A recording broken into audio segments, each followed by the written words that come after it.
So I'm very excited to be here with Alice and Olivia and their Makeover America tour. We're here in the little Airstream trailer that they have completely revamped and is all about empowering women. We're here in Miami-Dade County supporting an organization that was founded here called Christie House, and it works with reintegrating victims of sexual abuse, children who have dealt with that, reintegrating them into society, getting them through therapy, helping support their families, and dealing with those issues. I work with an anti-trafficking organization called the Blind Project, so I deal very closely with women who have gone through issues very similar to the girls here. And it's incredible what Alice and Olivia are doing to support this, and throwing a fashion show, which my sister is here, and we are going to walk down the runway and everything. We're so excited. And the girls yesterday, they had 5 girls who they did full makeovers, hair, makeup. Stacy is donating the clothes, so the girls each, get to pick out an outfit and get their nails done and just fun stuff. But it's really, they're going to all of these different cities across America, and basically it doesn't matter what the type of, what the issue is. It's all about empowering women. So you might be in them. We have done so far, I think, 3 cities: Nashville, Orange Beach, Alabama, and Miami. And they just keep adding cities along the way. So you can follow at Alice and Olivia Tour on Twitter. I retweet their tweets, so to follow when they add cities and stuff. But it's an incredible across America tour, and as they're getting more inspired, I think they're going to my hometown, Atlanta, in 4 days. So please, everyone, I unfortunately won't be there. I will be in Palm Springs with my film that is at the festival. But everyone, come out to Atlanta and support Alice and Olivia and their Making Over America. Film is being good. Mexica. It's a pro bono film that I shot about 3 years ago with a group. We all donate our time. It deals with the world of human trafficking, obviously with the organization that I work with, and basically it's been a long process getting it out because it's all donated time. So our director has, in between projects, edited it and put it together himself, and basically we finally got the final cut, and it made it to Malibu Film Festival, where it won Best Film across the board. Even it's a short, but it won over features.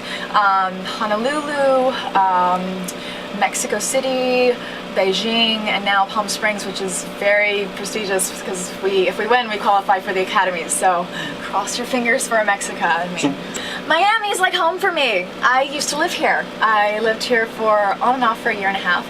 I joined in the lovely winter modeling season when I was learning to be an actress down here, and I would come back and forth to New York. So every time I come to Miami, it's like being home. It's my New Year's getaway lately. I like pretty much the last 3 years.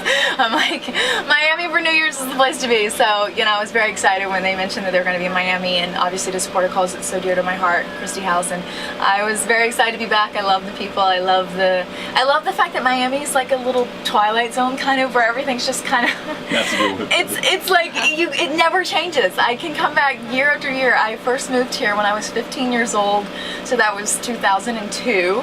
And it's 2010, 8 years later, and I mean, I could go to 9th and Ocean, and it's the same people are still playing volleyball, so I love it.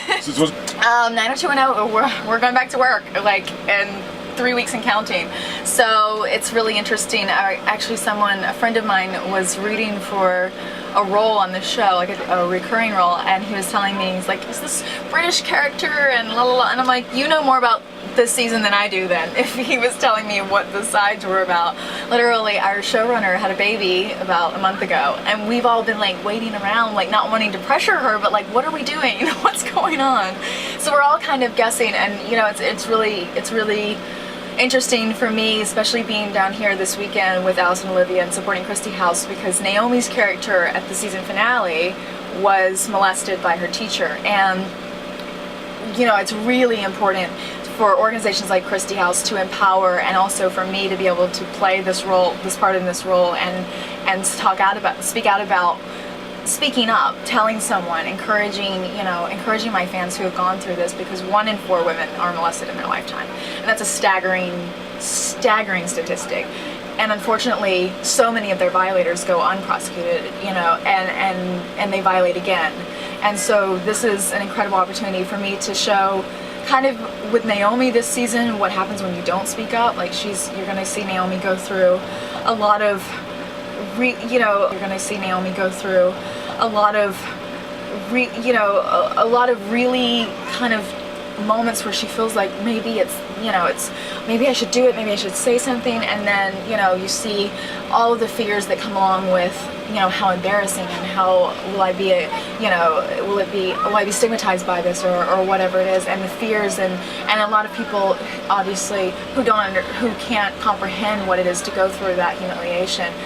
We're just like, why don't you just tell someone and put the person behind bars? And it's not that easy. And Naomi, I think the showrunner and I really want to go through and show how difficult that is, and how strong these women, especially these girls at Christie House, are for speaking up and for getting their violators to happen again. And every survivor tells you that every survivor wants to do something with their future to make sure that this doesn't happen again. And so I'm really excited, that it was Naomi, that obviously that I was playing the part, and that I'm the one, who's able to go through this, because it's something that's so dear to my heart, and speaking out on it. And I don't know exactly, I know it's kind of ambiguous because we don't really know exactly what we're doing, but as far as for Naomi, that is the path that Rebecca and I discussed when we were wrapping up season 2. So you have on the horizon? I do, actually, 2 different projects that I just wrapped through my hiatus.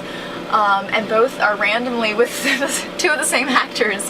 I did a project in January called Gun with 50 Cent, with Curtis Jackson and Val Kilmer.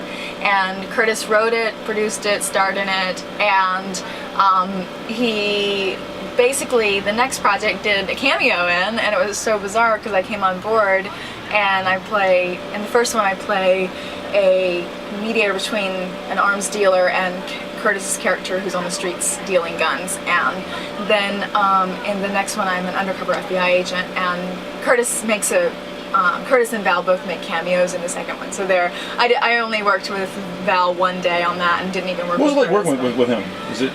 It's so interesting because I can't get out of my head, like, playing with them. I'm like, Top Gun is all I can think, like Iceman. And it's funny, it's different. I mean, it's been a few years since that movie came out, so, but, we were all waiting to work with them, and it was interesting. It was just kind of, you keep looking at him like, it's so crazy that you're here in the same room, but it was fun. It was awesome.